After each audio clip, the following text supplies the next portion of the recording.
le sélectionneur national Sébastien Desabre a intensifié ses manœuvres pour sécuriser l'un des plus grands talents de Première Ligue. Comme chacun le sait, la bataille pour les binationaux entre Bruxelles et Kinshasa fait rage, et c'est désormais autour de Romeo Lavia que le duel s'engage. Nous allons aujourd'hui détailler l'éligibilité du ROC de Chelsea FC qui pourrait rejoindre les Léopards pour cette Coupe du Monde. Mais avant cela, mention spéciale aux Congolais qui continuent de briller avec leur club. Côté récompense, Jérémy Ngakia s'illustre en remportant le trophée du plus beau but de la saison, une distinction qui confirme sa montée en puissance. Nos défenseurs ont aussi du génie offensif. Quand tu as des latéraux qui marquent des buts comme ça, tu comprends que le niveau monte. Dans les cages aussi, un homme rassure. Dimitri Berthaud, élu meilleur gardien du mois d'avril. Clean sheets, arrêt décisif, patron dans sa surface. Il monte en puissance. Coupe du Monde 2026, la RDC arrive. Berthaud en mode mûr. Nous suivons également de très près Seny Mayulu, qui pourrait marquer l'histoire en devenant le premier Congolais à soulever la Ligue des Champions avant de rejoindre les rangs nationaux. Autre bonne nouvelle, Gédéon Kaloulou a enfin effectué son comeback avec Aris Limassol, disputant les 15 dernières minutes face à Apoel FC en championnat. Un retour qui va donner des maux de tête au coach, qui dispose désormais de 4 choix au poste de latéral droit. Aaron Wan-Bissaka, Gédéon Kaloulou, Jérémy Ngakia et Jordan Bayey. Le problème, seuls 2 d'entre eux iront à la Coupe du Monde. Mais qui ? Selon vous, quel duo doit s'envoler pour le prochain mondial ? Parallèlement, Axel Tuanzebe est officiellement rétabli selon le staff médical de Burnley FC. Une excellente nouvelle après sa blessure post-trêve. Il est de nouveau opérationnel et prêt pour la sélection. Après son but héroïque contre la Jamaïque, son absence prolongée inquiétait, mais le Léopard est prêt à rugir de nouveau. Pendant ce temps, les Léopards suivent de près l'évolution des gardiens comme Lionel Mpassi et Joël Fayoulou, qui luttent pour retrouver du temps de jeu en club avant les prochaines échéances mondiales. Lionel Mpassi, malgré ses bonnes performances en sélection, occupe malheureusement le rôle de deuxième gardien du côté du Le Havre AC. S'il a pu montrer ses qualités à 4 reprises en Ligue 1 cette saison, Mpassi n'a plus rejoué en club depuis le 31 mars dernier. Pour un gardien, ne pas jouer, c'est perdre les réflexes. De son côté, Joël Fayoulou, après la trêve de mars, a été laissé en tribune à 9 reprises de suite. Il a fait son retour dans le groupe le week-end dernier sans entrer en jeu. Avant la trêve internationale de mars, il avait déjà été écarté 4 fois d'affilée. La préparation devra être chirurgicale pour qu'ils gardent leurs réflexes intacts avant le mois de juin. Par contre, chez les jeunes, la gestion du football congolais traverse une zone de turbulence inadmissible. Les Léopards U17 ont passé une deuxième nuit à l'aéroport international de Ndjili, toujours dans l'attente d'un vol pour rallier Rabat afin de participer à la CAN U17. Une situation qui scandalise de nombreux supporters congolais, alors que l'équipe nationale des moins de 17 ans continue de vivre une préparation chaotique à quelques jours de la compétition. Voir nos Léopards U17 passer 2 nuits sur le sol de l'aéroport de Ndjili est une insulte au talent de ces jeunes. Passons maintenant à notre sujet du jour, Romeo Lavia. Son profil n'est pas seulement un atout pour la Coupe du Monde 2026, il est le chaînon manquant pour la CAN 2027. Sébastien Desabre prépare ses arguments juridiques.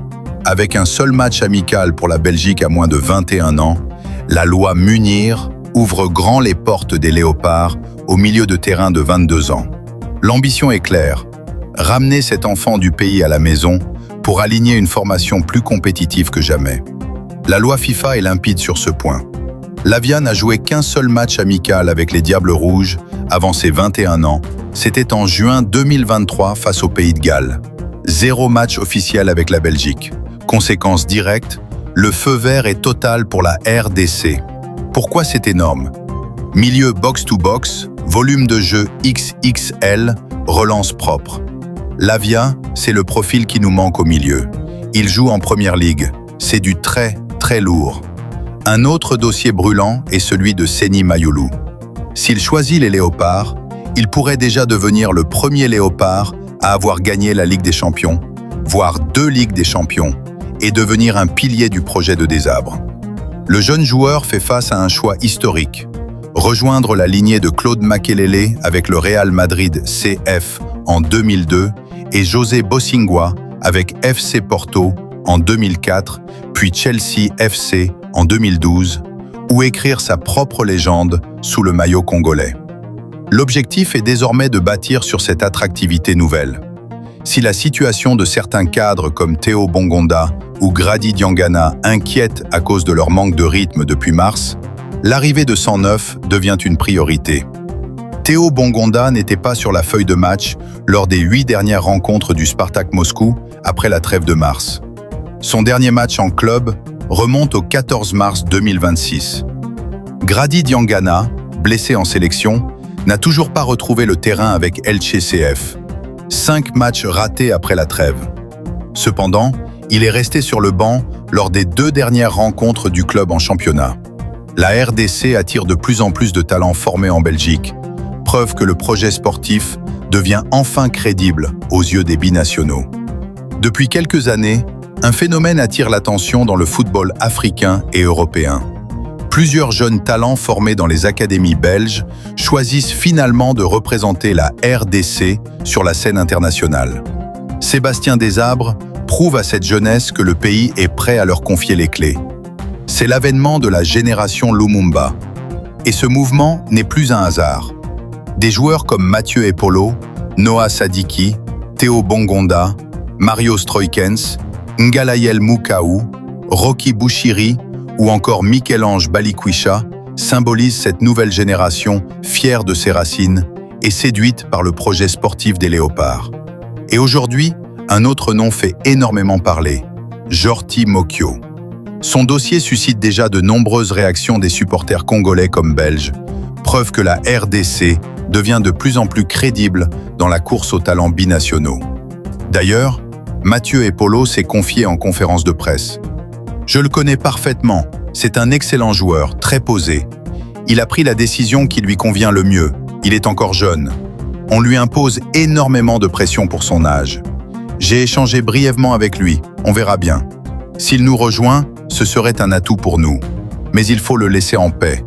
Ce sont des questions que je n'appréciais pas quand j'étais dans ma situation. » La RDC commence à redevenir attractive, ambitieuse et respectée.